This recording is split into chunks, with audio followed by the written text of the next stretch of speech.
Você sabe que o demônio venceu Adão e Eva, mas isto não significa que o diabo é vencedor. Escuta o que eu estou te dizendo. O demônio venceu Adão e Eva, mas isto não significa que o diabo é vencedor. É sobre isso que nós vamos meditar e eu gostaria que você ficasse conosco até o final desse vídeo. Em nome do Pai, do Filho e do Espírito Santo. Amém. Iremos meditar hoje Apocalipse, capítulo 12, versículo de 7 a 12. Houve uma batalha no céu. Miguel e seus anjos guerrearam contra o dragão. O dragão lutou juntamente com seus anjos, mas foi derrotado e não se encontrou mais o seu lugar no céu. E foi expulso o grande dragão, a antiga serpente, que é chamado Diabo e Satanás, o sedutor do mundo inteiro. Ele foi expulso para a terra e os seus anjos foram expulsos com ele. Ouviu então uma voz forte no céu proclamando: agora realizou-se a salvação, a força e a realeza do nosso Deus e o poder de seu Cristo. Porque foi expulso o acusador dos nossos irmãos, aquele que os acusava dia e noite diante do nosso Deus. Eles o venceram, o dragão, pelo sangue do Cordeiro e pela palavra do seu próprio testemunho, pois não se apegaram à vida, mesmo diante da morte. Por isso alegra-te, ó céu, e todos os que viveis nele. Palavra do Senhor. Veja, embora o mal tenha tentado elevar-se, embora Satanás tenha tentado vencer, a palavra de Deus está dizendo que Satanás não venceu. Eu quero que você entenda isto: Satanás não venceu. Porque em hipótese alguma, a criatura pode vencer o Criador. Irmão, irmã, coloca isso no seu coração. Em hipótese alguma, a criatura pode vencer o Criador. Satanás pode ter muitos poderes, mas Satanás nunca deixará de ser criatura. Satanás não é Deus. E, portanto, ele não pode nada contra Deus. Hoje a igreja comemora São Miguel Arcanjo. Quem como Deus? Quem como Deus? Veja que a palavra de Deus no versículo 8 está dizendo o seguinte: mas foi derrotado. Veja, a palavra de Deus não está dizendo que Satanás venceu de alguma forma. Não, Satanás foi derrotado. Foi derrotado. Então, você precisa entender que o seu Deus é vencedor. Você precisa entender que Deus é mais forte, que Deus é maior. E eu quero dizer que na sua vida, diz a palavra, que o diabo rodeia ao nosso redor como um leão que ruge procurando a quem devorar. Efésios capítulo 6 vai dizer que a nossa luta é contra demônios. Mas a palavra hoje está dizendo que o diabo foi derrotado. O diabo não tem nenhum poder sobre você. Aliás, o diabo só tem o poder que nós damos a ele. Abra sua Bíblia em Lucas capítulo 10, Lucas capítulo 10, versículo 18. Lucas capítulo 10, versículo 18. Jesus disse-lhes: vi Satanás cair do céu como um raio.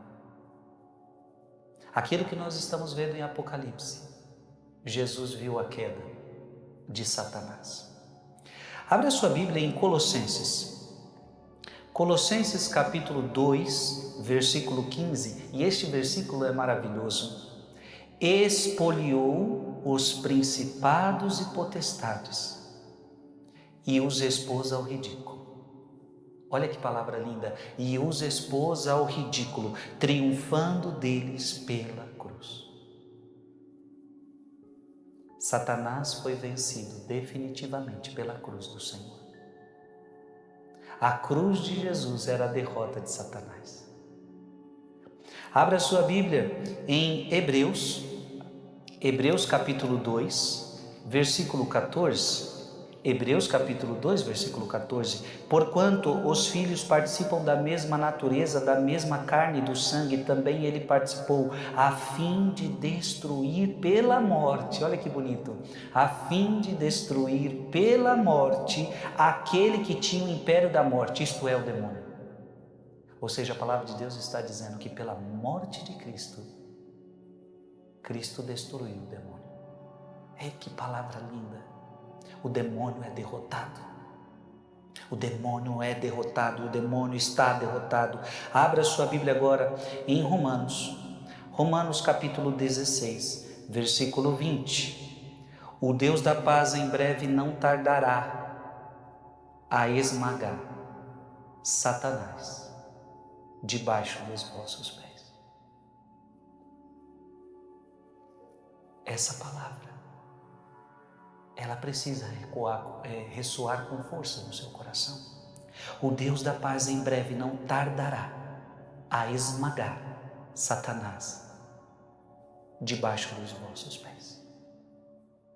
Este é o lugar de Satanás, debaixo dos pés de Jesus. Escreve aqui nos comentários, sem medo algum: Satanás foi derrotado. E ele não tem poder sobre a minha vida. Escreve, Satanás foi derrotado e ele não tem poder sobre a minha vida.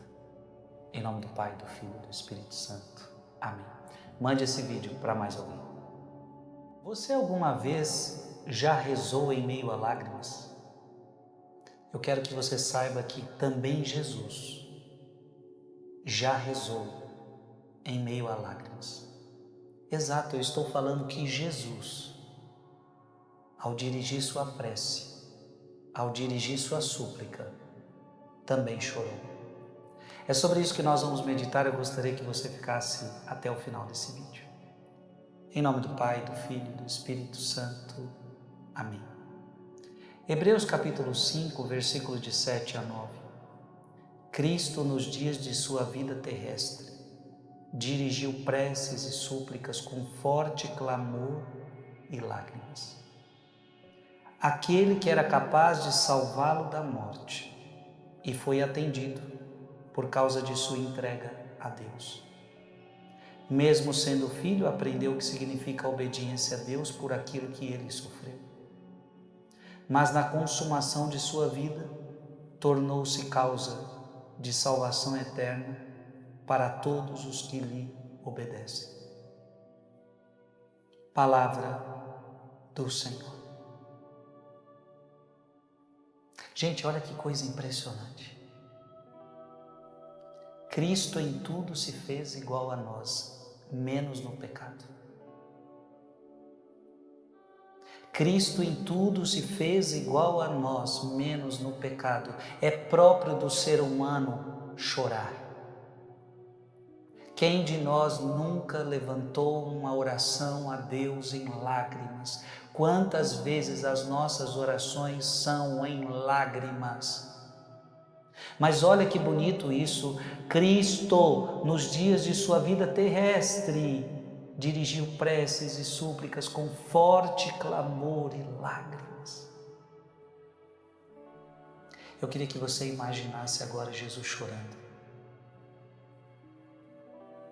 Será que você consegue imaginar isso? Jesus chorando, rezando ao seu Pai, fazendo um forte clamor em meio às lágrimas. E que bonito, ele derramava lágrimas àquele que era capaz de salvá-lo da morte. Derramamos lágrimas àquele que pode nos salvar.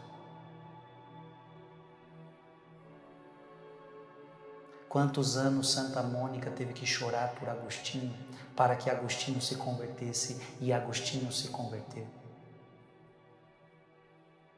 As nossas lágrimas, minha gente, elas caem no coração de Deus. Abra sua Bíblia em 1 Samuel, capítulo 1, versículo de 10 a 11. E nós vamos ver Ana, a mãe de Samuel. Preste atenção.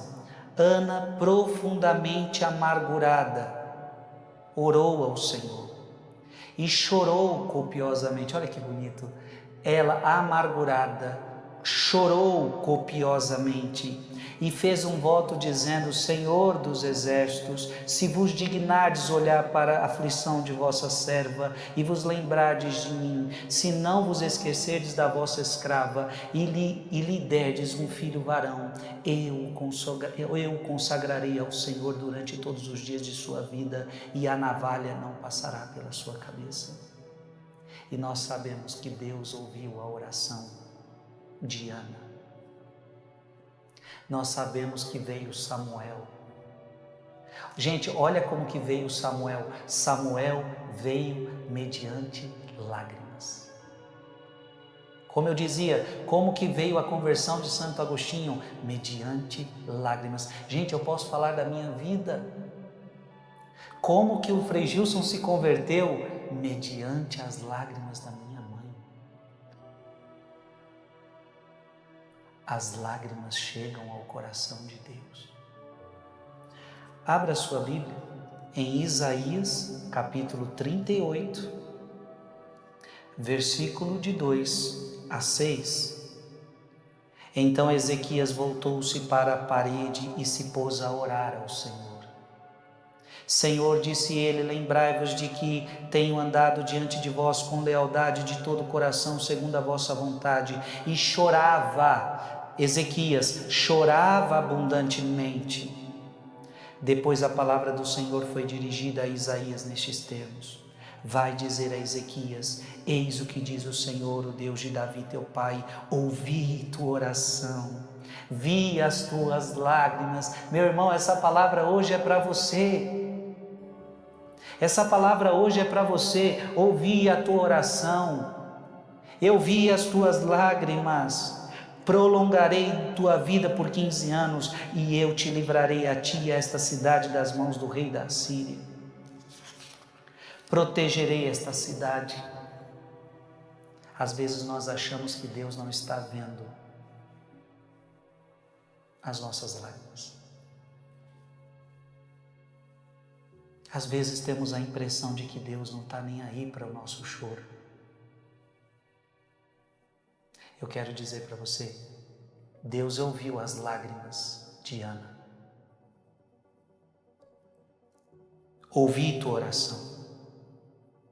Ouvi tua oração, Ana. Vi tuas lágrimas, Ana. Ouvi tua oração, vi tuas lágrimas, Mônica, mãe de Agostinho. Eu ouvi tua oração, eu vi tuas lágrimas, Helena, a mãe do Frei Gilson. Eu quero dizer para você que Deus está ouvindo a tua oração. Deus está vendo as tuas lágrimas. Então, se eu puder dizer, continue orando. E se eu ainda posso dizer, continue chorando, porque Deus está vendo as tuas lágrimas. Escreve aqui nos comentários: Deus está ouvindo o meu clamor. Deus está vendo as minhas lágrimas. Em nome do Pai, do Filho e do Espírito Santo. Amém. Eu quero meditar com você hoje sobre a serpente de bronze que Deus pediu para levantar no deserto para curar o povo do veneno da serpente que estava matando os hebreus. É sobre isso que nós queremos meditar. Fique conosco até o final. Em nome do Pai, do Filho e do Espírito Santo. Amém. João capítulo 3, versículo de 13 a 17. Naquele tempo disse Jesus a Nicodemos: ninguém subiu ao céu, a não ser aquele que desceu do céu, o Filho do Homem. Do mesmo modo como Moisés levantou a serpente no deserto, assim é necessário que o Filho do Homem seja levantado, para que todos os que nele crerem tenham a vida eterna. Pois Deus amou tanto o mundo que deu o seu Filho unigênito, para que não morra todo que nele crer, mas tenha a vida eterna. De fato, Deus não enviou o seu Filho ao mundo para condenar o mundo, mas para que o mundo seja salvo por Ele. Palavra da salvação. Interessante, por causa de uma serpente no deserto, aquela serpente começa a pecar os hebreus e eles começam a morrer. O veneno dessa serpente é mortal. Essa serpente nos faz lembrar a serpente do Jardim do Éden que seduziu Adão e Eva e, querendo ou não, injetou o seu veneno em Adão e Eva. E o veneno da serpente é o pecado. A serpente seduziu o ser humano ao pecado. Como diz a palavra de Deus, o salário do pecado é a morte. O veneno da serpente, que é o pecado, leva à morte. Muitos estavam morrendo. O que aconteceu lá no deserto? Jesus está conversando com Nicodemos e está dizendo: do mesmo modo como Moisés levantou a serpente no deserto, então Moisés levantou uma serpente no deserto. Só que detalhe, a serpente que Moisés levantou no deserto, ela não tinha veneno. Mas todos os que olhavam para ela eram curados daquele veneno mortífero. E Jesus está fazendo com que Nicodemos entenda que ele, quando for levantado da terra, como a serpente de bronze foi levantada, assim agora todos aqueles que crerem nele serão salvos. Ou seja, todos aqueles que foram picados pelo pecado, ao crerem em Jesus, ao olharem para a cruz de Jesus, ao crerem em Jesus, serão curados e libertados dos seus pecados. Gente, essa aqui é algo lindo que a Sagrada Escritura traz para nós. É um diálogo maravilhoso de Jesus com Nicodemos. Mas olha que interessante. A serpente que cura do veneno, ela não tem o veneno. A mesma coisa com Cristo. O Cristo que cura do pecado, ele não tem pecado. Olha que interessante. O Cristo que cura do pecado, ele não tem pecado. Abra sua Bíblia em Romanos capítulo 8, versículo 3. O que era impossível à lei, visto que a carne a tornava impotente, Deus o fez, enviando por causa do pecado o seu próprio Filho, numa carne semelhante à do pecado, ele condenou o pecado na carne. Olha que bonito. Eu vou ler de novo. O que era impossível à lei, visto que a carne a tornava impotente, Deus o fez, enviando por causa do pecado, o seu próprio Filho numa carne semelhante à do pecado, condenou o pecado na carne. Mas e Cristo? Cristo tem pecado? Abra sua Bíblia, Hebreus capítulo 4, versículo 15.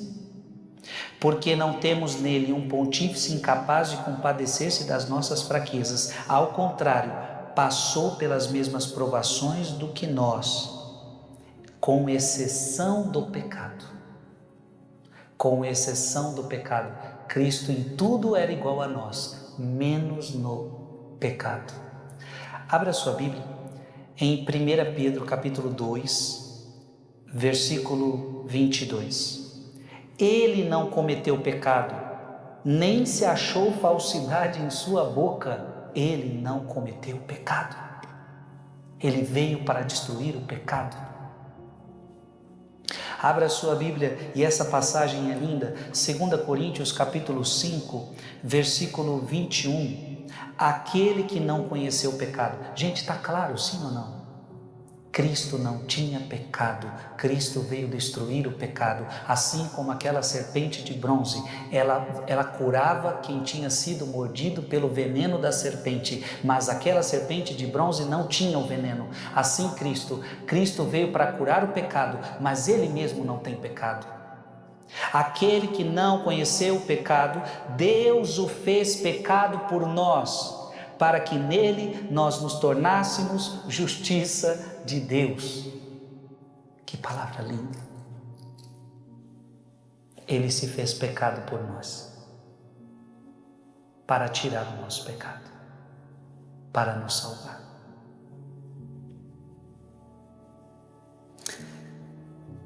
Escreve aqui nos comentários: obrigado, porque o Senhor assumiu os meus pecados. O Senhor assumiu os meus pecados. Pai, Filho, Espírito Santo. Amém. A vida cristã é uma batalha contínua. A vida cristã é um combate constante. E deixa eu falar para você, não tem como se livrar. O que a gente precisa aprender é como enfrentar esse combate. Fique comigo até o final desse vídeo, eu tenho certeza que Deus vai falar com você. Em nome do Pai, do Filho e do Espírito Santo. Amém. Vamos meditar hoje 1 Timóteo capítulo 6, versículo de 2 a 12. Caríssimo, ensina e recomenda estas coisas. Quem ensina doutrinas estranhas e discorda das palavras salutares de nosso Senhor Jesus Cristo e da doutrina conforme a piedade, é um obcecado pelo orgulho, um ignorante que morbidamente se compraz em questões e discussões de palavras. Daí é que nascem invejas, contendas, insultos, suspeitas, porfias de homens com mente corrompida e privados da verdade, que fazem da piedade assunto de lucro. Sem dúvida, grande fonte de lucro é a piedade, mas quando acompanhada do espírito de desprendimento. Porque nada trouxemos ao mundo, como tampouco nada poderemos levar. Tendo alimento e vestuário, fiquemos satisfeitos. Os que desejam enriquecer caem em tentação e armadilhas, e muitos desejos loucos e perniciosos que afundam os homens na perdição e na ruína. Porque a raiz de todos os males é a cobiça do dinheiro.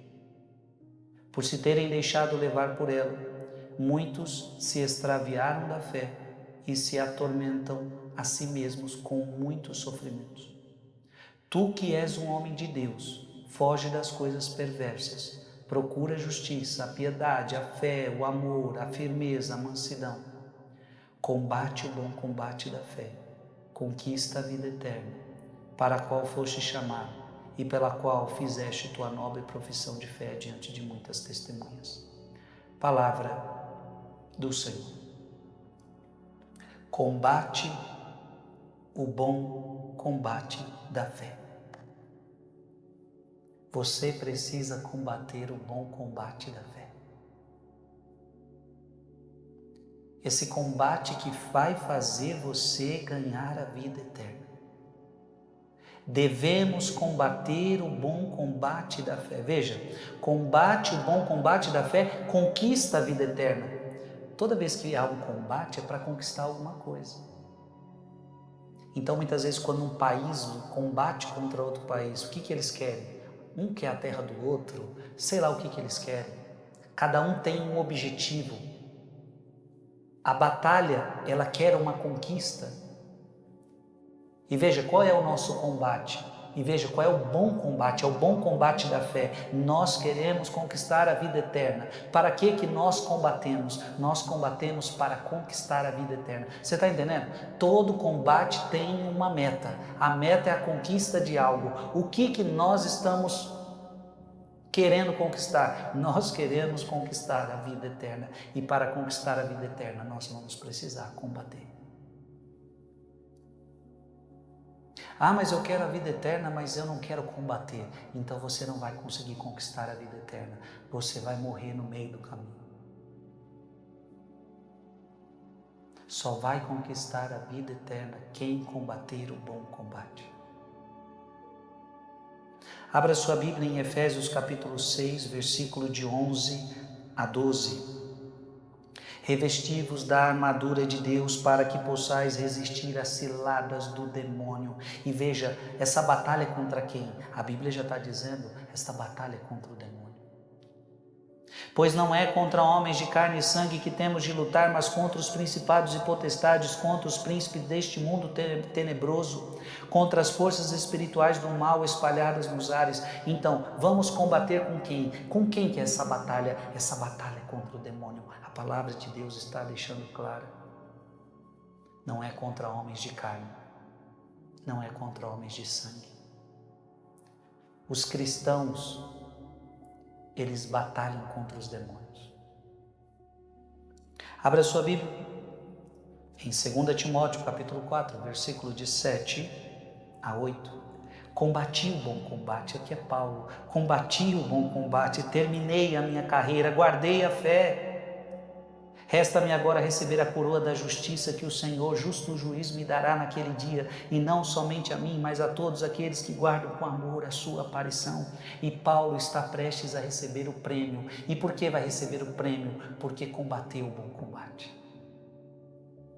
Abra sua Bíblia em 2 Coríntios, capítulo 10, versículo de 3 a 4. Porque ainda que vivamos na carne, não militamos segundo a carne. Não são carnais as armas com que lutamos, são poderosas em Deus, capazes de arrasar fortificações. E veja, nesse combate, o que são as nossas armas? As nossas armas são espirituais. A palavra de Deus está deixando isso claro agora para você. As nossas armas não são carnais, as nossas armas são espirituais, porque os nossos inimigos são espirituais. Abra sua Bíblia. 1 Pedro capítulo 5. Versículo de 8 a 9. Sede sóbrios e vigiai, o vosso adversário, o demônio. Anda ao redor de vós como um leão que ruge, buscando a quem devorar. Resisti-lhe fortes na fé. Vós sabeis que os vossos irmãos que estão espalhados pelo mundo sofrem os mesmos padecimentos que vós. A nossa briga, o nosso combate é contra o demônio. E se estivermos com Cristo, nós iremos vencer. Escreve aqui nos comentários: eu vou combater o bom combate da fé. Eu vou combater o bom combate da fé. E eu quero declarar que você sairá vencedor. Em nome do Pai, do Filho e do Espírito Santo. Amém. Mande esse vídeo para mais alguém.